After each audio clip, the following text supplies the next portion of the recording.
Selamat sore, selamat datang di podcast kami kali ini.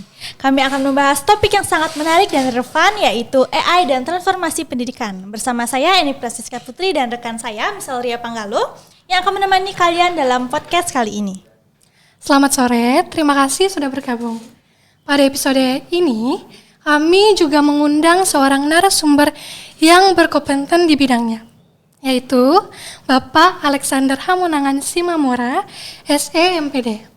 Seorang dosen yang mengajar di program studi teknologi pendidikan di Universitas Pendidikan Ganesha.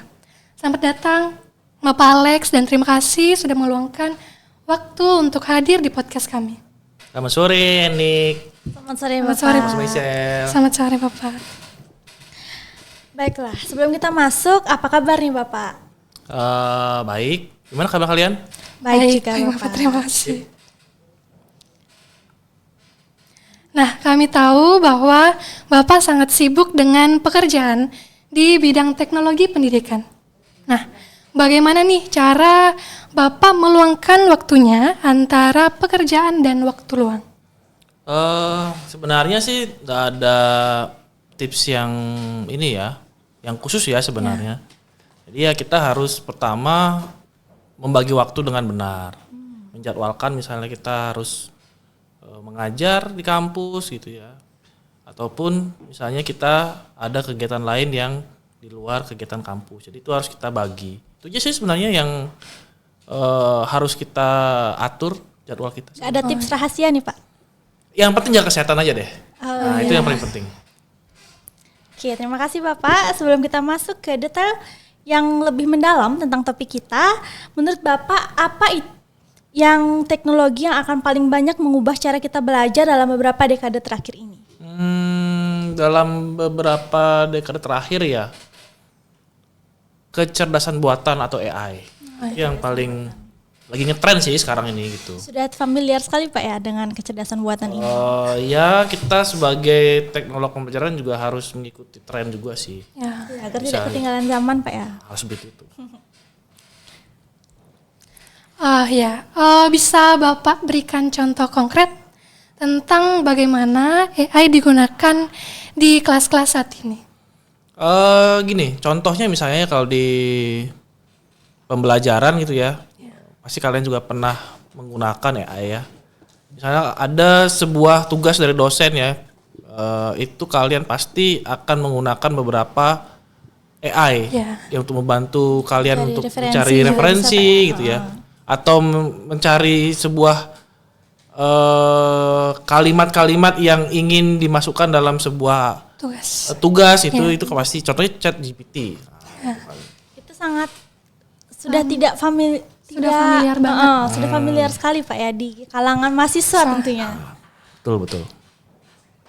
Nah, dari jawaban narasumber kita mengenai contoh konkret tentang bagaimana AI digunakan di kelas-kelas saat ini. Lalu, apa saja manfaat yang bisa diperoleh dari penerapan AI dalam pendidikan menurut Bapak? Di pendidikan ya. Jadi kalau di pendidikan itu AI itu sebenarnya karena kecerdasan buatan itu kan sebenarnya untuk membantu kita sebagai baik itu pendidik maupun siswa atau mahasiswa. Jadi itu banyak sekali membantu. Contoh misalnya mengetahui kebutuhan pembelajaran kita, ya polanya gimana, gaya belajarnya kayak gimana. Nah itu penting.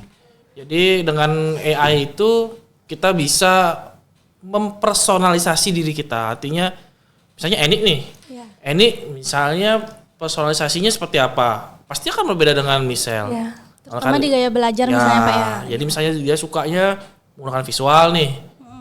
Kalau misalnya Michelle pakai audio visual ya seperti itu. Jadi kita bisa memilih sesuai dengan kebutuhan kita. Nah itu dia tadi jawaban yang diberikan oleh narasumber kita. Selanjutnya, apakah ada manfaat lain dari AI yang mungkin kurang dikenal atau mungkin manfaat yang lebih spesifik tuh Bapak? Sebenarnya sih yang kalau di pembelajaran sih sebenarnya sudah banyak ya. Tapi kalau di masyarakat umum yang memang kurang diketahui gitu. Jadi AI ini kan sebenarnya sudah tidak hanya di pendidikan gitu ya. Tapi juga sudah di bidang-bidang lain tuh sudah lebih dahulu. Jadi AI ini sebenarnya dari tahun 50-an sudah ada. Jadi bukan dari sekarang, jadi dari perkembangannya sudah dari lama. Sekarang lebih modern aja gitu. Ya, sekarang ini lebih modern, kemudian lebih banyak apa ya kalau dibilang ya, lebih banyak penggunaannya lebih intens lah untuk membantu manusia. Jadi contoh yang paling apa namanya yang biasa dipakai gitu ya, seperti ini smartphone kalian.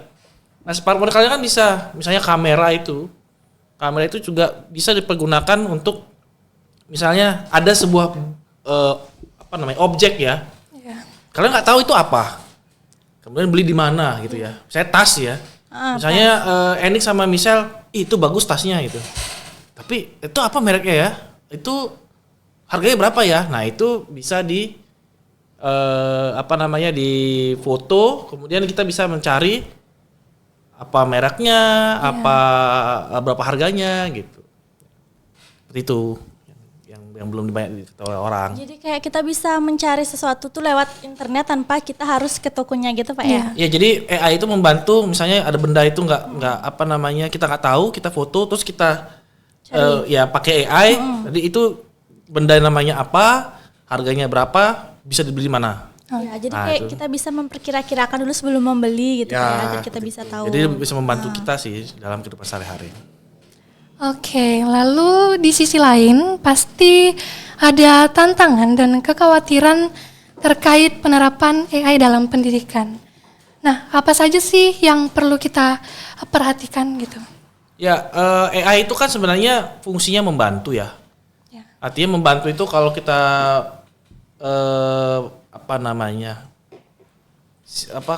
pelajari baik-baik, membantu itu bukan berarti dia yang utama. Dia itu memang hanya sebagai jembatan kita untuk melakukan hal-hal yang kita inginkan. Nah, tantangannya adalah bagaimana jangan sampai AI itu menjadi fokus utama. Gitu ya, jangan sebagai fokus utama. AI hanya membantu. Kalau misalnya AI itu menjadi hal yang primer, itu akan fungsi dari kebutuhan manusia, otak manusia itu akan menjadi menurun fungsinya. Artinya karena dia terlalu bergantung gitu ya. Terlalu bergantung kepada AI itu.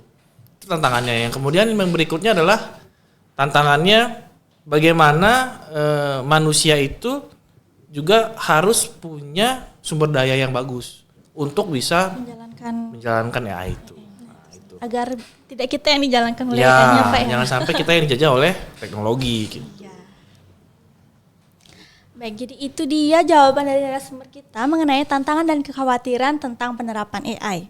Untuk selanjutnya, bagaimana dengan tantangan infrastruktur nih Pak? Yang untuk sekolah yang siap untuk menerapkan teknologi AI. Sebenarnya sih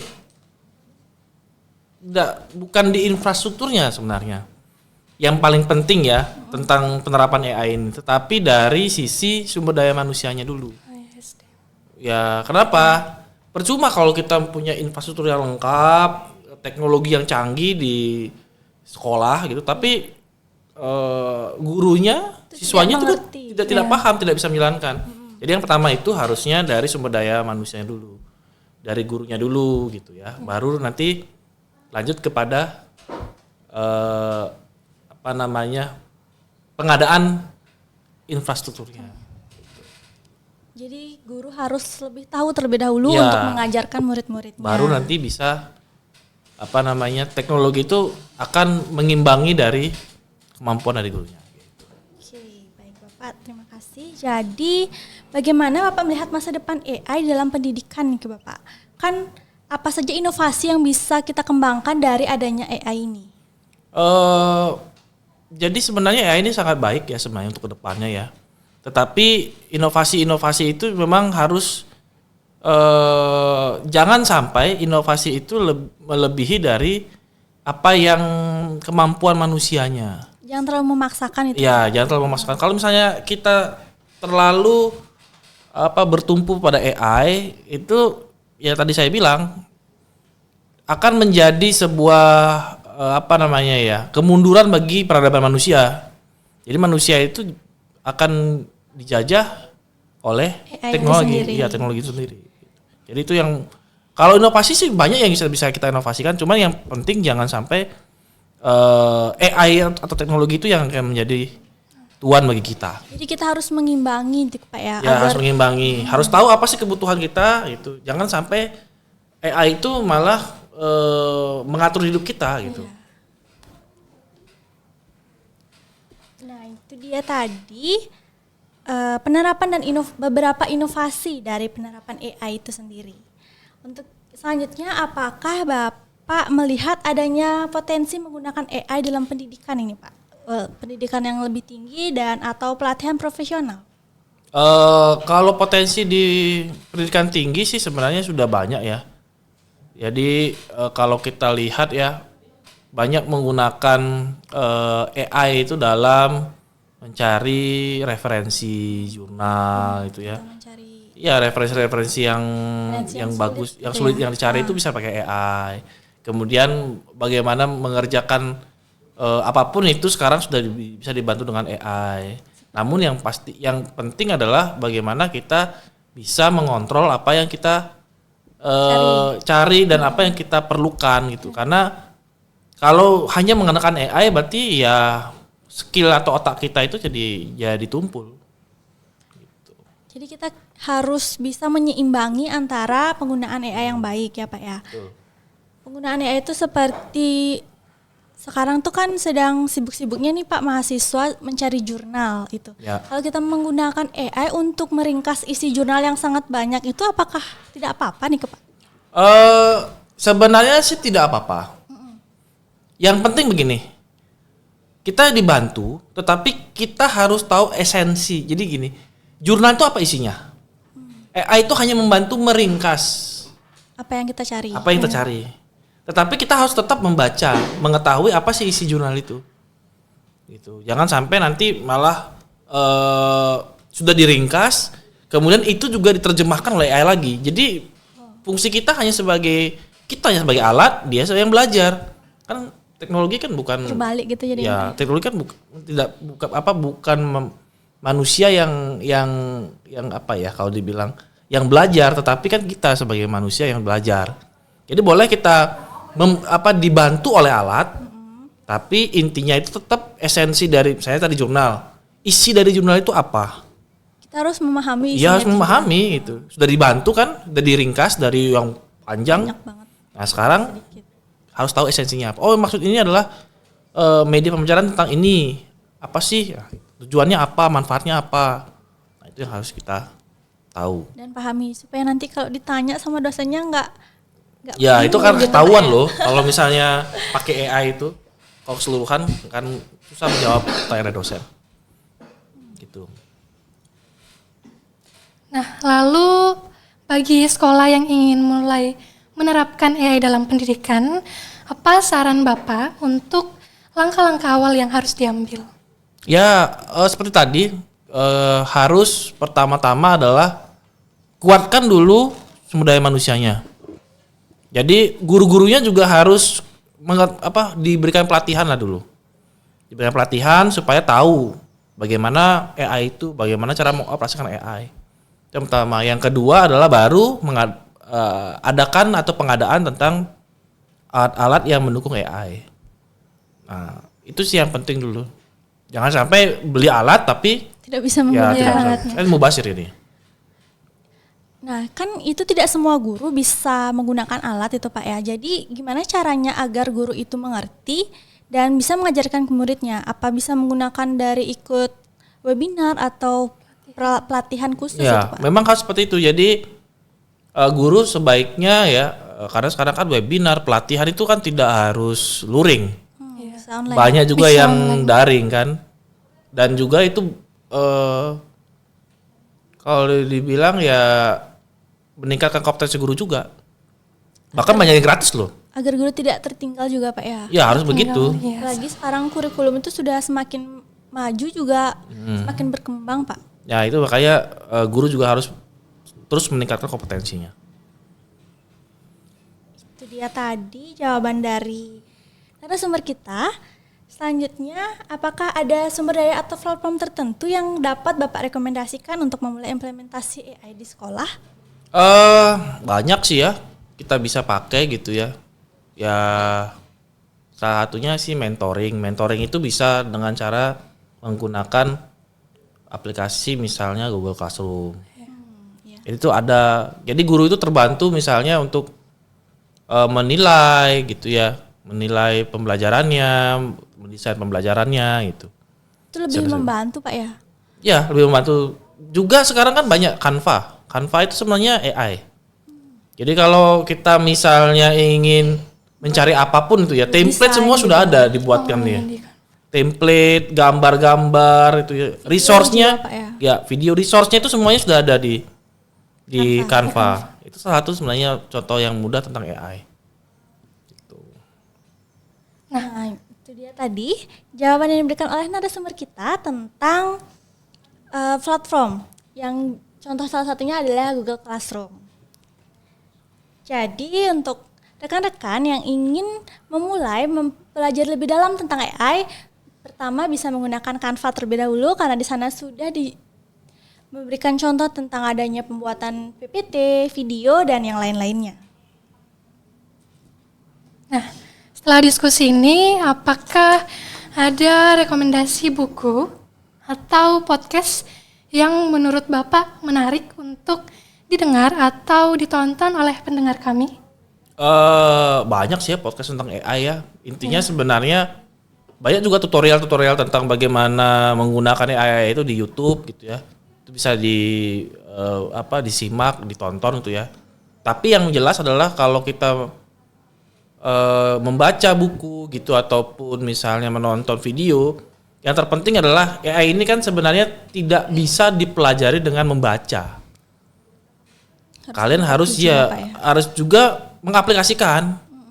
Coba ChatGPT, gimana ChatGPT dibaca? Oh gitu toh. Tapi nggak diaplikasikan kan nggak bisa.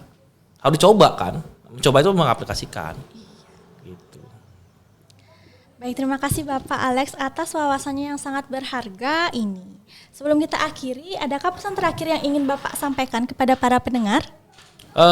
Pada dasarnya gini ya, AI itu adalah teknologi untuk membantu manusia.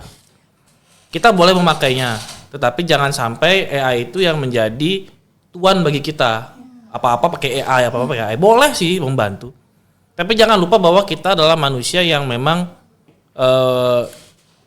yang mengelola AI itu sendiri.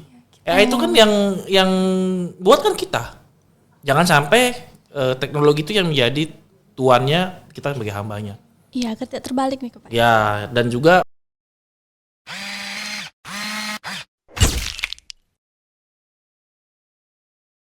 ya itu. Yang paling penting adalah sumber daya manusianya kita juga harus ditingkatkan juga. Apalagi AI ini kan membutuhkan pengetahuan dan skill untuk menggunakannya. Tapi kita pasti sering akan dibantu oleh AI. Gitu. Tapi jangan jadi yang utama, hanya membantu. Kata harus digaris bawah itu membantunya itu sih ya. Baik, terima kasih banyak Bapak Alex atas wawasan dan informasi berharga yang telah Bapak bagikan hari ini. Diskusi ini benar-benar membuka mata kami tentang potensi AI dalam mengubah dunia pendidikan. Selamat sore, terima kasih telah mendengarkan podcast kami. Sampai jumpa di episode berikutnya.